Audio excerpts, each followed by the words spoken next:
Hello दोस्तों, स्वागत है आप सभी का अपनी यूट्यूब चैनल पर।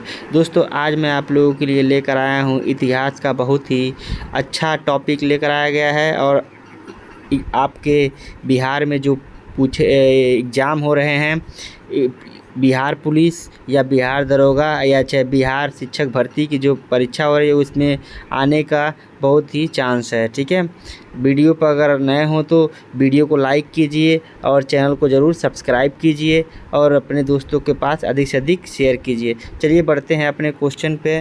क्वेश्चन हमारा क्या कह रहा है कि भीमबेटका राक शेल्टर्स तलहटी कहाँ स्थित है? तो विंध्य रेंज में। ठीक है, मध्य प्रदेश में की गुफाएं पूर्व ऐतिहासिक गुफा चित्रों को बेहतरीन उदाहरण है। तो इसका बेहतरीन उदाहरण क्या है? भीमबेटका। ठीक है, भीमबेटका के लिए प्रसिद्ध है गुफा शैल चित्र। क्या है? गुफा शैल चित्र। ठीक है, बढ़ते हैं आगे की ओर। कह रहा है कि किस हड़प्पाकालीन स्थल के भवन निर्माण के लिए कच्ची ईंटों का प्रयोग बहुतायत किया गया था? तो किसके लिए किया था? कालीबंगा के लिए। ठीक है, किस नवपसाड़िक स्थल से गर्त निवास के प्रमाण मिले हैं? तो किससे मिले हैं? आपके बुर्जहोम से। अगला क्या कह रहा है? पुरातात्विक अवशेष के रूप में काले रंग की चूड़ियाँ अग्निकुंड हल से जुटे हुए युगल सावधान में से कौन से तत्व कालीबंगा से नहीं पाए गए हैं? तो कौन सा नहीं पाए गए हैं? युगल सावधान। ठीक है, युगल सावधान। आगे क्या कह रहा है कि लोथल, दौमावास, सुरकोटा, धौलावीरा कौन सा हड़प्पाकालीन गुजरात में स्थित नहीं है? तो कौन है? दौमाबाद स्थित नहीं है। ठीक है, आगे क्या है इसके कि लागनाज, गणेश्वर, बागेश्वर, आदमगढ़ में कौन सा स्थल मध्यपाषाणी काल नहीं है? तो क्या है? गणेश्वर मध्यपाषाणी काल नहीं है। ठीक है, बढ़ते हैं आगे की ओर। सिंधु घाटी सभ्यता का कौन सा प्राचीन शहर अपने बंदरगाह के लिए प्रसिद्ध था? तो कौन सा प्रसिद्ध था? लोथल प्रसिद्ध था। ठीक है, बढ़ते हैं। लोथल नगर किस नदी के किनारे उपनदी के किनारे पर बसा था? तो कौन सी नदी के किनारे पर? साबरमती के किनारे पर बसा था। ठीक है, हड़प्पाकालीन स्थलों में अभी तक की किस धातु की प्राप्ति नहीं हुई है? तो किस धातु की प्राप्ति नहीं हुई है? लोहा की प्राप्ति नहीं हुई है। ठीक है, सिंधु घाटी सभ्यता का कौन सा एक स्थान रावी नदी के किनारे पर स्थित था? तो हड़प्पा स्थित था। ठीक है, सिंधु घाटी सभ्यता की लिपि थी, यह अभी भी अपठित है। सिंधु घाटी सभ्यता की लिपि क्या है? अभी भी अपठित है। आगे क्या कह रहा है? लघु पाषाण क्या होते हैं? तो पत्थर के औजार होते हैं। ठीक है, बढ़ते हैं आगे की ओर। हड़प्पाकालीन स्थल रोपड़ किस नदी के किनारे स्थित था? तो सतलज नदी के किनारे स्थित था। ठीक है, हड़प्पा, मोहनजोदड़ो तथा लोथल सिंधु सभ्यता का कौन सा स्थान भारत में स्थित था? तो कौन सा था? लोथल स्थित था। ठीक है, कौन सी एक विशेषता सिंधु घाटी सभ्यता की प्रमुख शहरों में से एक विशेषता नहीं थी? तो सिंचाई एवं नहरों की व्यवस्था नहीं थी। ठीक है, हड़प्पा सभ्यता के लोग क्या थे? शहरी थे। ठीक है, सिंधु घाटी सभ्यता के धौलावीर स्थल भारत के किस राज्य में स्थित है? तो किस राज्य में स्थित है? गुजरात के कच्छ का रण। ठीक है, बढ़ते हैं आगे की ओर। आगे क्या कह रहा है कि सिंधु घाटी सभ्यता के स्थानों धौलावीरा, मोहनजोदड़ो, चौंजुदाड़ो या हड़प्पा में से किस सिंध का मरुस्थल है? तो कौन है आपका? मोहनजोदाड़ो। ठीक है, बढ़ते हैं अगले क्वेश्चन पे। क्या कह रहा है? सिंधु घाटी सभ्यता का कौन सा एक स्थान लूनी नदी के किनारे पर स्थित था? तो कौन स्थित था? धौलावीरा स्थित था। ठीक है, बढ़ते हैं अगले क्वेश्चन पे। युगल सावधान फारस की मोहरे बंदरगाह एवं उत्तम किस्म के जौ में से कौन सा पुरातात्विक अवशेष के रूप में लोथल से नहीं पाया गया था? तो कौन सा नहीं पाया गया था? उत्तम किस्म के जौ। ठीक है, तीरंदाज, मेहरगढ़, बुर्जहोम तथा दैमाबाद में से कौन सा स्थल नवपाषाणी युग का प्राचीनतम पाषाण प्रस्तुत करता था? तो कौन सा था? मेहरगढ़। ठीक है, ये आपका था। कह रहा है कि मोहनजोदड़ो में सबसे बड़ी इमारत कौन सी थी? तो कौन सा था? ग्रेट गैनरी था। ठीक है, आगे बढ़ते हैं। कि सिंधु घाटी सभ्यता के लोग किसकी पूजा करते थे, तो पशुपति की पूजा करते थे। पूरा लेख शास्त्र में किसका अध्ययन है, तो शिलालेख का अध्ययन है। ठीक है। ऐतिहासिक लेखों का संरक्षण विज्ञान के किस शाखा के अंतर्गत आता है, तो म्यूजियोलॉजी के अंतर्गत आता है। ठीक है। बढ़ते हैं आगे की ओर। अगला क्वेश्चन क्या कर रहा है, इतिहास के आरंभिक काल के निम्नलिखित में से क्या कहा जाता था, पूरा पाषाण काल, मध्य पाषाण काल कि लघु पाषाण काल या नव पाषाण काल। तो इसका राइट आंसर हो जाएगा पूरा पाषाण काल। ठीक है। बढ़ते हैं अगले क्वेश्चन की ओर। देखिए इसमें क्या कह रहा है कि जिस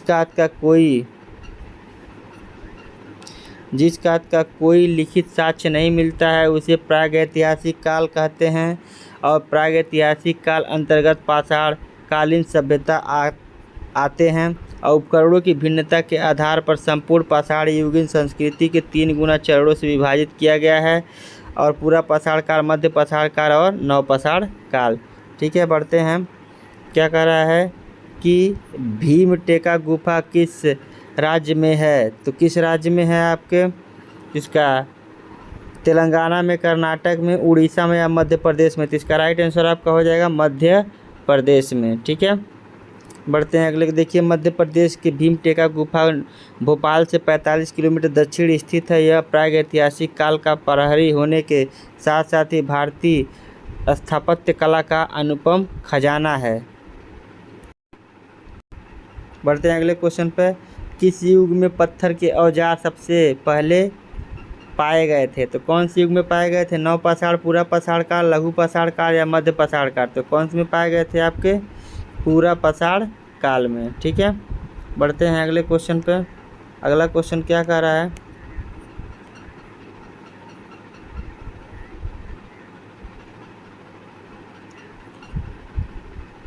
सिंधु घाटी सभ्यता के शहरों की गलियां थीं चौड़ी और सीधी, तंग और मैली, फिसली और तंग वाली। तो इसका राइट आंसर आपका हो जाएगा ऑप्शन नंबर ए, चौड़ी और सीधी गलियां थीं। ठीक है।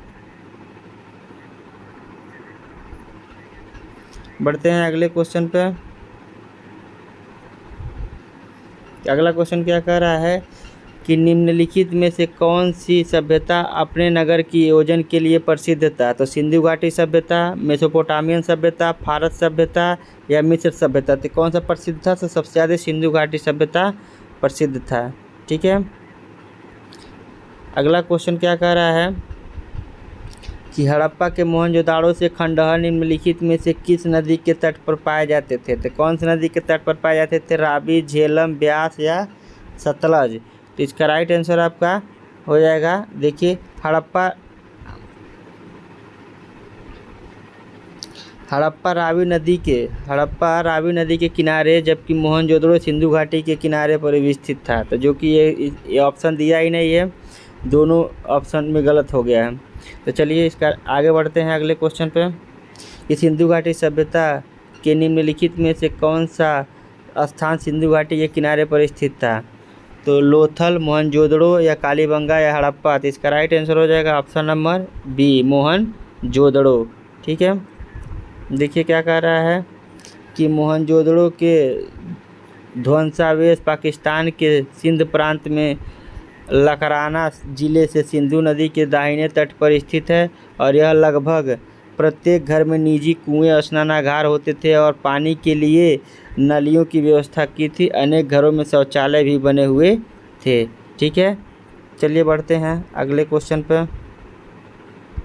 अगला क्वेश्चन क्या कह रहा है कि सिंधु घाटी सभ्यता की लिपि कौन सी थी, तो तब तमिल लिपि थी, खरोष्ठी लिपि थी, अज्ञात लिपि थी, ब्रह्मी लिपि थी। इसका राइट आंसर हो जाएगा अज्ञात लिपि, क्योंकि आज तक सिंधु घाटी सभ्यता की लिपि को कोई पढ़ नहीं पाया है।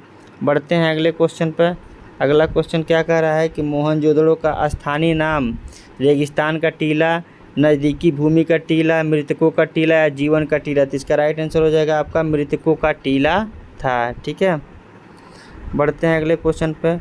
मोहनजोदड़ो में सबसे बड़ा भवन कौन सा था, विशाल स्नानागार, धान्यागार या स्तंभ हाल या 2 मंजिला मकान। तो इसका राइट आंसर हो जाएगा आपका धान्यागार। ठीक है। बढ़ते हैं अगले क्वेश्चन पर। देखिए इसका कंक्लूजन क्या दिया है कि मोहनजोदड़ो का धान्यागार 22 मीटर लंबा तथा 22.86 मीटर चौड़ा था, जो कि वहाँ के सबसे बड़ा भवन था और मोहनजोदड़ो के विशाल स्नानागार के उत्तर से दक्षिण की ओर लंबाई के 11.88 मीटर तथा पूर्व में पश्चिम की ओर चौड़ाई 7.1 मीटर थी। ठीक है, बढ़ते हैं अगले क्वेश्चन पे। विशाल स्नानागार ग्रेट बाथ तथा मिला था, तो कहाँ मिला था? हड़प्पा में, लोथल में, मोहनजोदड़ो में या मोहनजोदड़ो में? तो यह हो जाएगा मोहनजोदड़ो में। ठीक है, सिंधु घाटी के लोग एक महत्वपूर्ण रचना के निम्नलिखित में से किसकी की थी? नटराज, नृत्य करती हुई बालिका, बुद्ध या नरसिम्हा का? तो इसका राइट आंसर आपका हो जाएगा ऑप्शन नंबर बी, नृत्य करती हुई बालिका। ठीक है, ये देखिए क्या इसका दिया है, पढ़ लीजिएगा आप लोग। बढ़ते हैं आगे की ओर अगले क्वेश्चन पे। अगला क्वेश्चन है आपका कि देवी माता की पूजा संबंधित थी आर्य सभ्यता के साथ, भूमध्य सागरी सभ्यता के साथ, सिंधु घाटी सभ्यता के साथ या उत्तर वैदिक? इसका राइट आंसर हो जाएगा ऑप्शन नंबर सी। ठीक है, बढ़ते हैं अगले क्वेश्चन की ओर कि सिंधु घाटी सभ्यता का पतन नगर बंदरगाह में कौन सा है? तो कालीबंगा, लोथल, रोपड़ या मोहनजोदड़ो? तो इसका राइट आंसर हो जाएगा आपका लोथल। ठीक है, बढ़ते हैं अगले क्वेश्चन पे।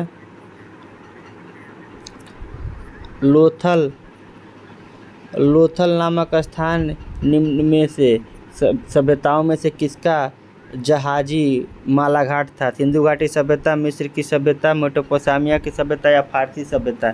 इसका राइट आंसर आपका हो जाएगा ऑप्शन नंबर ए, सिंधु घाटी सभ्यता का। ठीक है, निम्न में से कौन सा सिंधु घाटी सभ्यता का एक बंदरगाह शहर माना जाता था?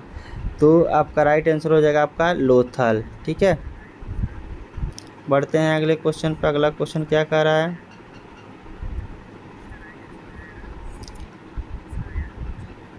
सिंधु घाटी सभ्यता में कालीबंगा निम्नलिखित में से किसके लिए प्रसिद्ध था? चट्टान की कटौती की वास्तुकला, बंदरगाह, कपास या मिट्टी के पात्र? तो किसके लिए आपका संबंधित था?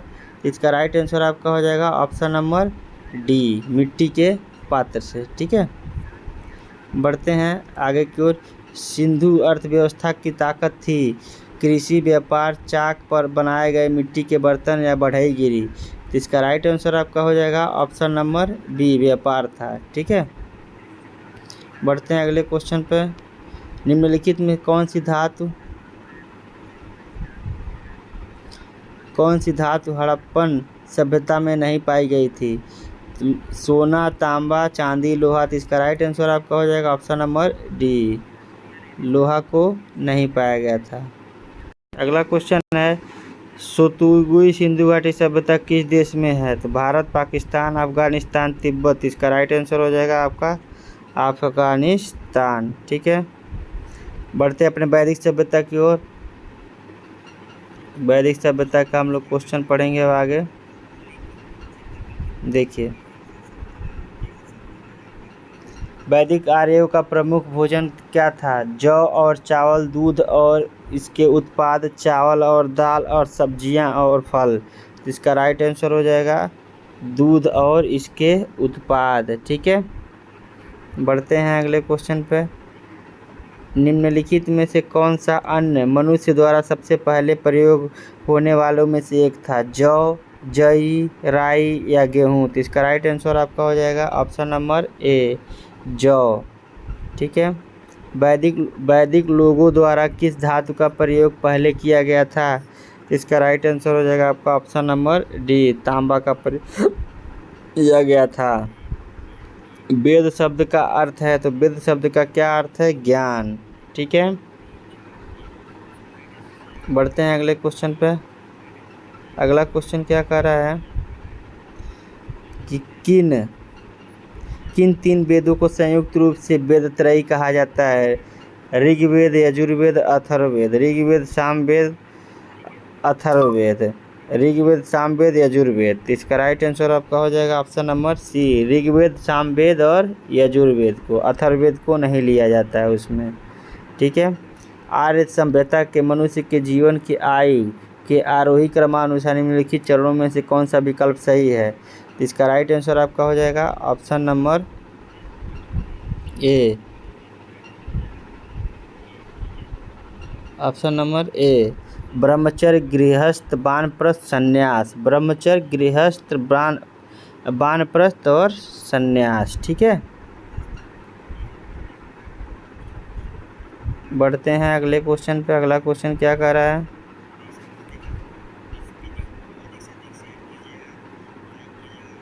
आर्य आर्य आर्य पूर्वों के साथ अपने संघर्षों में सफल रहे, क्योंकि उन्होंने बड़े पैमाने पर हाथियों का प्रयोग किया। वे अधिक लंबे और अधिक बलवान थे। वे एक उन्नत शहरी में से उन्होंने घोड़े चलाए थे। क्या हो जाएगा आपका ऑप्शन नंबर डी, उन्होंने घोड़े द्वारा चलाए जा रहे रथों का प्रयोग किया। ठीक है, आरंभिक वैदिक काल में वर्ण व्यवस्था आधारित थी, तो क्या थी? व्यवसाय पर। किस पे थी? व्यवसाय पर। ठीक है, बढ़ते हैं अगले क्वेश्चन पे।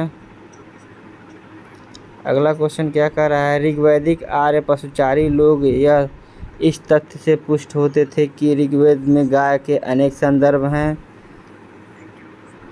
अधिकांश लोग युद्ध गायों के लिए लड़े थे। यानी कि यह तीनों बात सही है आपकी। ठीक है, तो यानी कि राइट आंसर हो जाएगा आपका ऑप्शन नंबर डी। ठीक है, बढ़ते हैं अगले क्वेश्चन पर। आर्यों को एक जाति कहने वाला पहला यूरोपीय कौन था? Sir William Jones, H Williams, Max Muller और जनरल बकिंघम। तो इसका राइट आंसर हो जाएगा मैक्सलूर। ठीक है।